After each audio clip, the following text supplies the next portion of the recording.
you have to understand something, that we, as those created in His image, but especially as Christians, are in a very privileged position from God. Because God is above everything, right? Ours is it's a delegated authority that we have. So we can't do as we please without consequences. So it calls for just great humility on our part as we steward, as we manage, as we subdue, as we take dominion over things. It's not just random. And see, this goes so counter, Scripture so counter to what many believe in terms like of evolution, where we're just kind of here in a random way, we're a product of evolution, and it's a survival of the fittest, and that's what reigns, getting to the top, being king of the jungle in that way. No, that's not what it's like. That's not when it talks about taking dominion and subduing. That's more harsh, right?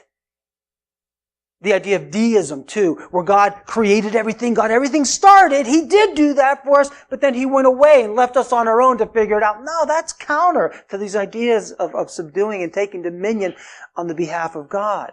We subdue, we take dominion to the glory of God. Understand? In everything that we do. And as we do that, it benefits all of us. So we understand that we're not above creation, and I'll explain more about that later on in the message, as it were. We don't dominate, but we're not below creation either, where earth is kind of like the God itself, like Mother Earth type of thing.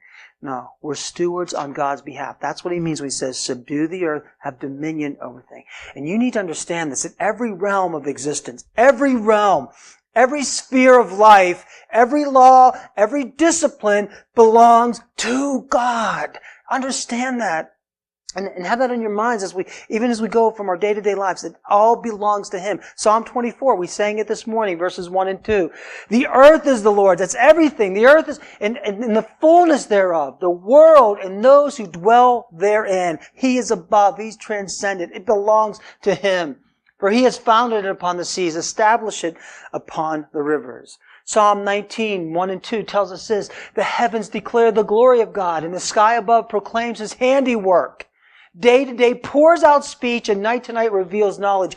That's such an important idea and aspect in that verse, that every day pours out speech, and night brings forth knowledge. You can't escape God. It doesn't just trickle out.